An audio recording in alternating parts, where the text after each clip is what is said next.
किला दुर्गपुर कुछ ऐसे शब्द है जो भारतीय इतिहास के धरोहर को दर्शाते हैं। कुछ धरोहर इतिहास के साथ ही समाप्त हो जाते हैं तो कुछ धरोहर इतिहास के स्वर्ण अक्षरों में अंकित हो जाते हैं।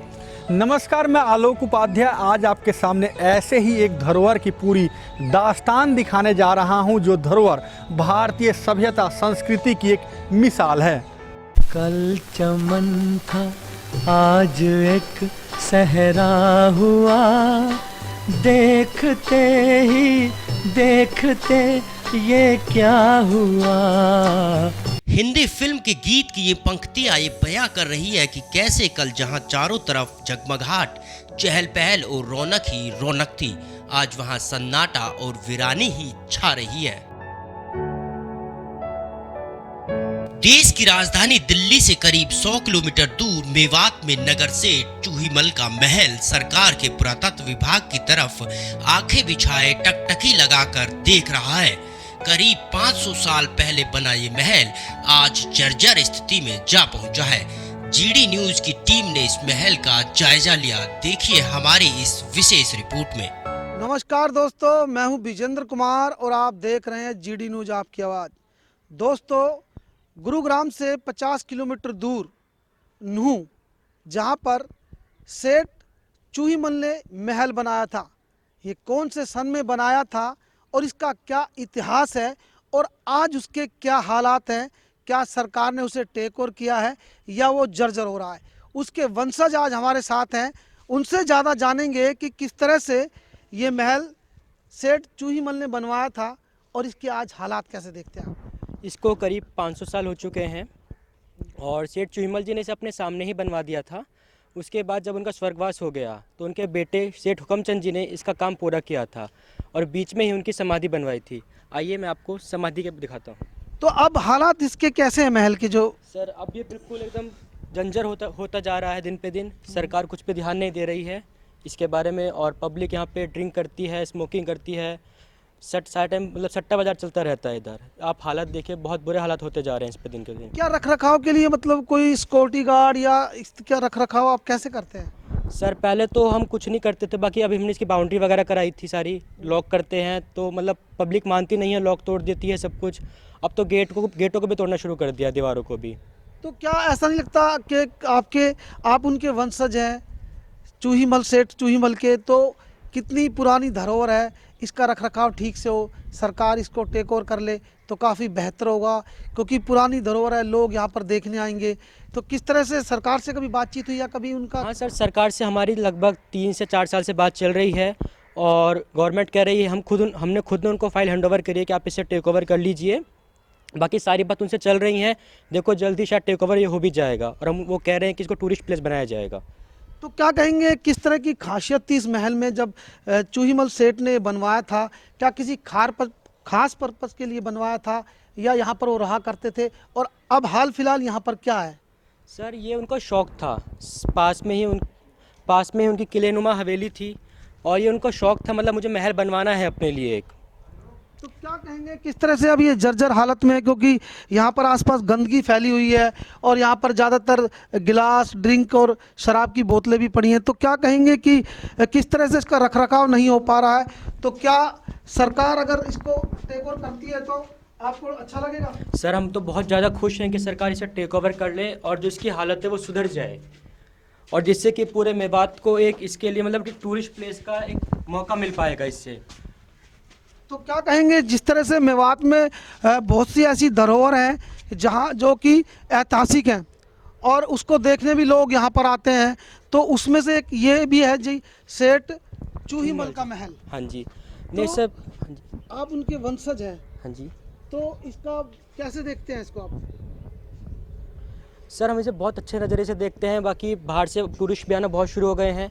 आसपास के गुड़गांव यूनिवर्सिटियों से जो बच्चों के आर्किटेक्चर के ट्रिप भी यहाँ पे आते हैं, हमें बहुत अच्छा लगता है। हर महीने 2 महीने में फॉरेनर्स भी यहाँ पे आते रहते हैं। मतलब अगर सरकार इसे टेक ओवर कर लेती हो तो मेवात का उद्धार हो जाएगा। क्या लगता है कि उनके परिवार में कौन कौन लोग थे, कितने लोग थे जब इस महल में रहा करते थे? सर, ये महल उनके रहने के लिए नहीं था, उनकी हवेली अलग से है उधर सामने की तरफ जी। ये तो उनके शौक के तौर पर उन्होंने बनाया गया था। पास में उनके 3 मंदिर बनाए हुए हैं, ये पीछे उधर तालाब बनाया हुआ है। बाकी हाँ जी। और अब फिलहाल बताया जा रहा है कि उनकी समाधि यहाँ पर बनाई हाँ, गई है। समाधि नीचे बेस मतलब जहाँ से हमने अभी आए थे अंदर, उधर साइड में ही नीचे उनकी समाधि बनी हुई है सर। पहले चारों तरफ से कवर हुआ करता था, बाकी पब्लिक ने सारा इसे खोद खोद के उनकी समाधि को भी इनफैक्ट 20 फुट नीचे तक खोद दिया था धन के चक्कर में। तो क्या कहेंगे कि कितना काफ़ी सुंदर महल है और काफ़ी सुंदर यहाँ पर आकृति बनी हुई है पुराने वक्त की, तो क्या इनको इसी तरह से संजो के रखना चाहिए, सरकार को मदद करनी चाहिए आपकी? सर हम तो चाह रहे हैं कि सरकार मदद करे, जिससे कि और जितना ही बिगड़े नहीं इसके हालात दिन पे दिन, और जर्जर ना हो। जितना ही हो चुका है, ये बेचारा बहुत ज़्यादा खंडित होता जा रहा है दिन पे दिन। आपको याद है कि कब ये बनवाया था, कौन से सन में? क्योंकि आप तो सर कहने में आते हैं कि 500 से 600 साल इससे हो चुके हैं बनाए हुए। मैं उनकी नवी पीढ़ी हूँ तो उस हिसाब से हिसाब लगाएं तो मतलब 550 साल के आसपास सुनने में आता है दादाजी हर से। तो आसपास के जो ग्रामीण हैं या यहाँ के लोग हैं, उनका नज़रिया कैसे देखते हैं कि इसको संजो के रखने के लिए? क्या यहाँ पर जिस तरह से देखा गंदगी है और शराब भी लोग पी रहे हैं, जुआ लोग खेल रहे हैं यहाँ पर? सर लोग नहीं मानते हैं यहाँ के, उनके लिए तो एक तरीके से ये दारू पीने का अड्डा बन चुका है इस टाइम पे। यहाँ का मतलब लोकल लोग नहीं मानते हैं। करीब 5 एकड़ में फैले इस महल में कई ऐसी अनसुलझी पहेलियां हैं जिनको लेकर आए दिन ये महल चर्चाओं का विषय बना हुआ है। आप पूरा वीडियो देखिए, हम आपको इस महल से जुड़े हर रहस्य से रूबरू कराएंगे।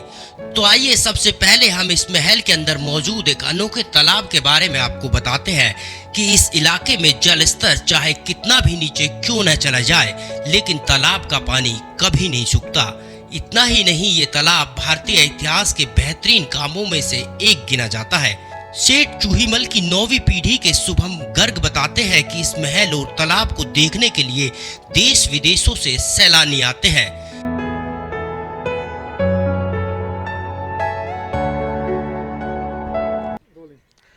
इससे पहले हमने सेठ चूहीमल का महल दिखाया था, अब उनके तालाब पर हम पहुँचे हैं। इस तालाब पर क्या खासियत थी और किस पर्पज के लिए सेठ ने बनवाया था, और इस पर बताया जा रहा है कि इस तालाब के अंदर कई कुएं हैं जिनका रहस्य आज तक कोई जान नहीं पाया। इनकी 9वीं पीढ़ी हमारे साथ है शुभम, इनसे जानेंगे कि किस तरह से आपको याद हो या आपके जो पूर्वज हैं उन्होंने बताया हो कि ये तालाब किस पर्पज के लिए बनवाया था। बताया जाता है कि सेठ चूहीमल जी ने तालाब को अपने सामने ही बनवा दिया था।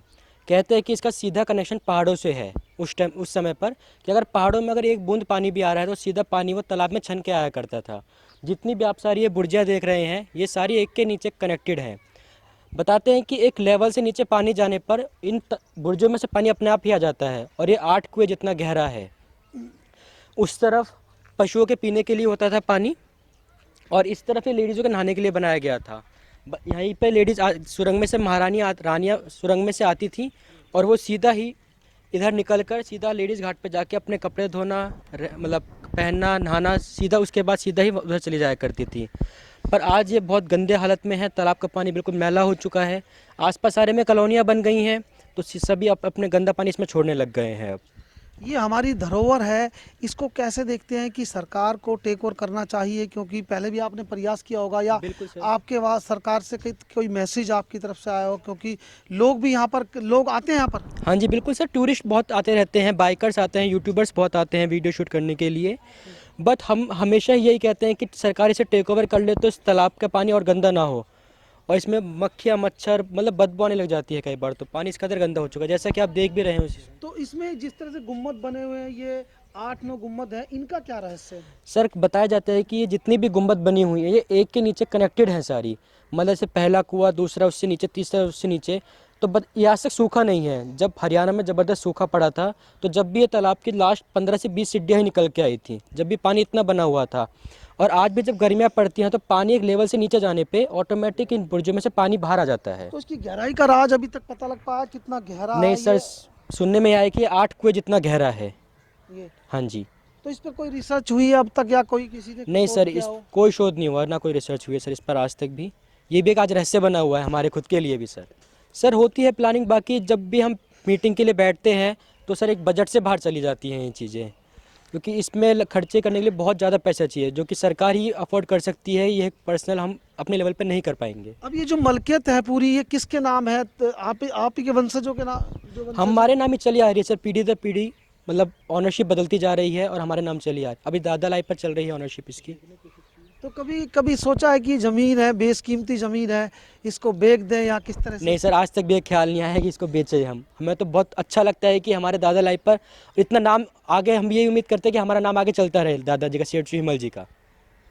बिल्कुल, देखिए ये उनके 9वें वंशज थे शुभम, जिन्होंने इस तालाब का रहस्य बताया हमारे दर्शकों को और साफ तौर पर ये भी गुहार लगाई सरकार से कि जो इसकी हालत है काफ़ी जर्जर है, इसको सरकार टेक ओवर करे, जिससे कि इसकी हालत सुधर सके और जो दूर दराज से जो सैलानी यहाँ पर आते हैं उनको एक साफ़ सुथरा वातावरण मिल सके। और यहाँ पर जिस तरह से आप देखा कि किस तरह से गुम्बद बनी हुई है और काफ़ी आकर्षणदायक है ये, लेकिन धीरे धीरे ये नष्ट होती जा रही हैं। तो कहीं ना कहीं जो इनके वंशज हैं उनको इस बात का दुख है कि ये जो धरोहर है उसको संजोया जाए, सरकार इसको टेक ओवर करे और अपने अंडर में ले, जिससे कि इसकी हालत सुधारी जा सके। नगर सेठ चूहीमल का महल वीरान होने की तरफ बढ़ रहा है। चूहीमल के परिवार वाले लगातार सरकार से अनुरोध कर रहे हैं कि सरकार इस महल को अपने कब्जे में लेकर इसकी रेख देख करे, ताकि इतिहास की इस अनमोल धरोहर को बचाया जा सके। हालांकि अब तक सरकार की तरफ से कोई सकारात्मक पहल नहीं की गई है। ऐसे में देखना होगा कि सरकार इस महल को बचाने के लिए कब तक और किस तरह का कदम उठाती है। और इस तरफ ये लेडीज़ों के नहाने के लिए बनाया गया था। यहीं पे लेडीज़ सुरंग में से रानियाँ सुरंग में से आती थी और वो सीधा ही इधर निकलकर सीधा लेडीज़ घाट पे जाके अपने कपड़े धोना, मतलब पहनना, नहाना, सीधा उसके बाद सीधा ही उधर चली जाया करती थी।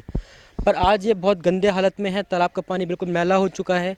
आसपास सारे में कॉलोनियाँ बन गई हैं, तो सभी अपने गंदा पानी इसमें छोड़ने लग गए हैं। अब ये हमारी धरोहर है, इसको कैसे देखते हैं कि सरकार को टेक ओवर करना चाहिए? क्योंकि पहले भी आपने प्रयास किया होगा या आपके पास सरकार से कोई मैसेज आपकी तरफ से आया हो, क्योंकि लोग भी यहाँ पर लोग आते हैं यहाँ पर? हाँ जी बिल्कुल सर, टूरिस्ट बहुत आते रहते हैं, बाइकर्स आते हैं, यूट्यूबर्स बहुत आते हैं वीडियो शूट करने के लिए।